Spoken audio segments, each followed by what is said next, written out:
YouTube or whatever you need to go on and watch Ultima Lucha, or yes, just do that. Okay, you will thank me, and I won't even charge you. I won't even charge you. It's free. Okay, on the house. So just go check it out if you want the Ultima Lucha recap. Congratulations to new champion Mil Muertes, and Prince Puma, hang in there. You're still the man when it comes to baby faces in that promotion, but you will not be disappointed. Every single match at Ultima Lucha was a 5-star match. It is by far the best sports entertainment, writing, wrestling, everything out there, by far. Like I said, we got SummerSlam coming up pretty soon for the WWE. That will be not this coming Sunday, but the Sunday after that. This coming Monday, we've got Monday Night Raw, as I mentioned, in Minnesota at the Target Center, where both Brock Lesnar and Undertaker will be there in attendance, making appearances. So, if you're a WWE wrestling fan, get some tickets if you don't already have yours. I got mine. But get yours. I believe there are still tickets available. And then as far as the SummerSlam matches go, it looks like the Cena-Seth Rollins match will still be on Title for Title, as I mentioned last week. That should be good. We've also got Ryback returned from his injury. His leg is no longer the size of a small house. If you saw pictures of that, holy cow. And it looks like he will have some kind of Intercontinental match finally between Big Show and Miz. That should suck. But at least they can do it and move on now, at least. And then we've got a tag team match announced of Dean Ambrose and Roman Reigns reuniting 2/3 of the Shield to take on the reunited 2/3 of the Wyatt family in Luke Harper and Bray Wyatt. So that should be a good match, actually. I'm actually looking forward to that match. Should be a very good, entertaining sleeper of sorts. Alright, so I think we got to get to Balls Deep Thought of the Day here. I apologize for not having more time to go into more greater depth on all of these sports topics with you tonight. And I would again like to thank you for following me to Thursday night this evening, as family vacation prevented me from bringing the show to you on our regularly scheduled night and time, which is Wednesdays at 9 p.m., and next week we will be back to normal. But again, if you're ever wondering if anything like that's ever going on with the show and you just want to be in the loop and in the know, wow, that was pretty good. Like, that was almost like some Eminem or some Macklemore rapping going on there, some Niz, or like, wow, that was pretty good. That's pretty good. All right, But anyway, the best way to stay in the know with everything show-related and sports-related, for that matter, here on Balls Deep Sports Talk, is by following the show on Twitter at BDST Show. Or you can friend me and like me on Facebook at Scotty-Ball. Alright, so wrapping up the show with our Balls Deep Thought of the Day, we're going to bring it back to Mr. Patrick Kane. We were talking about his recent sexual assault allegations and relating that to the Ben Roethlisberger similar situation and a lot of the NFL players who have been through similar situations in recent past. Here's the question. Here's the Balls Deep Thought of the Day. Because I brought up, it seems like football players tend to always be the ones. Here it's a hockey player. If it's not a football player, it's a hockey player. If it's not a hockey player, it's probably a boxer or a UFC fighter. And then, in rare events after that, is it a Kobe Bryant or, a baseball player or Dustin Johnson, or someone in a different realm of the sports world. So, the Balls Deep Thought of the Day, and this is, again, these are deep thoughts. We're trying to ask questions and come up with theories and develop better understandings of things in our Balls Deep Thought of the Day. So for Balls Deep Thought of the Day, the thought is this. How can we not look at all those stories, and when we pull out the commonalities in them, how can we ignore and deny the athletes who play violent sports that are violent by nature. Not like baseball. Baseball's not violent at all by nature. Basketball is very mildly violent by nature. Golf, not violent by nature. A lot of sports are not violent by nature. The few that are would be football, obviously, and hockey. And then any actual fighting sport that is straight up fighting as a sport. Boxing, UFC, things of that nature.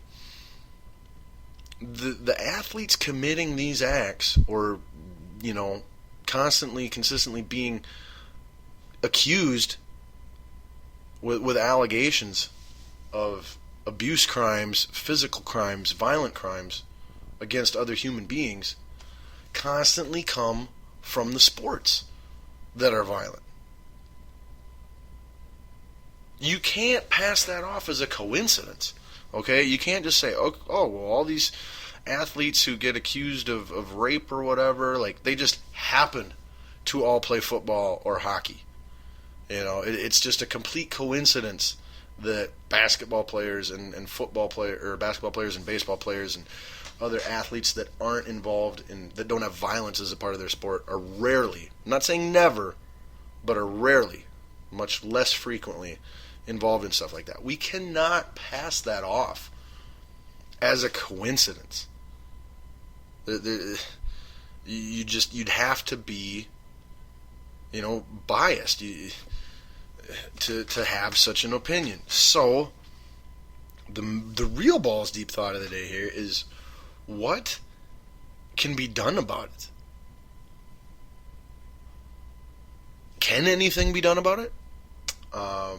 Where would we have to start? Would we have to start on the youth level, to where the elementary youth leagues and the junior high, middle school youth leagues and the high school teams and youth leagues? Is that where we have to start with this, and somehow get the coaches on that level to teach and develop players in a way where the physical acts don't correlate to violence in any way?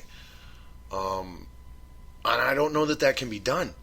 So then are we left with, if that's the case, are we kind of just throwing our hands up and saying, well, all these kids that we put into these couple sports are going to just, by nature, turn into more violent, aggressive human beings in their adult life, and that's just the way it is?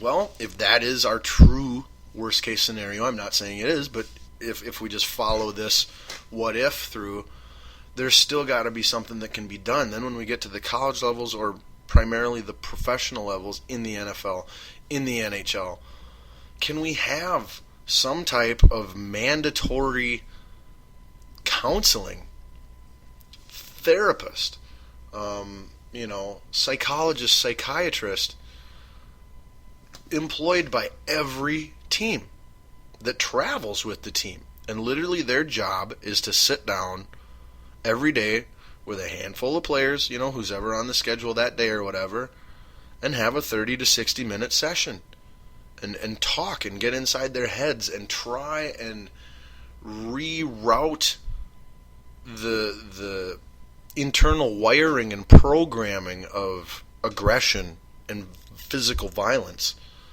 that's been instilled in them, to help them succeed athletically in their sport.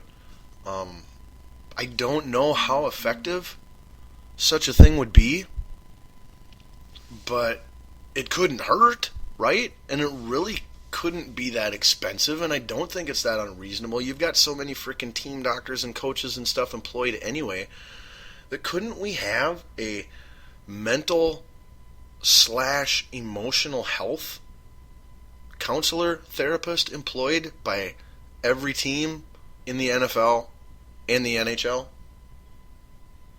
I don't know what you could do for individual sports like UFC or boxing or anything like that, but when it comes to these team sports, wouldn't that at least be a nice little first step place to start that, like I said, we don't know how much good it's going to do, but it sure as heck couldn't hurt, right?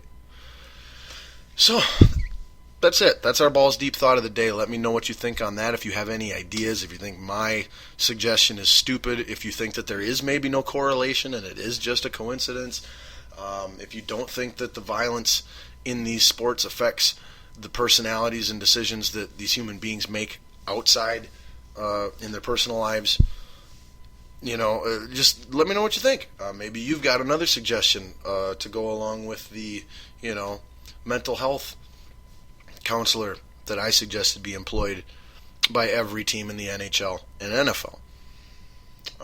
Let me know what you think. Do that at BDST Show on Twitter, or do that on Facebook at Scotty-Ball. Thank you for listening.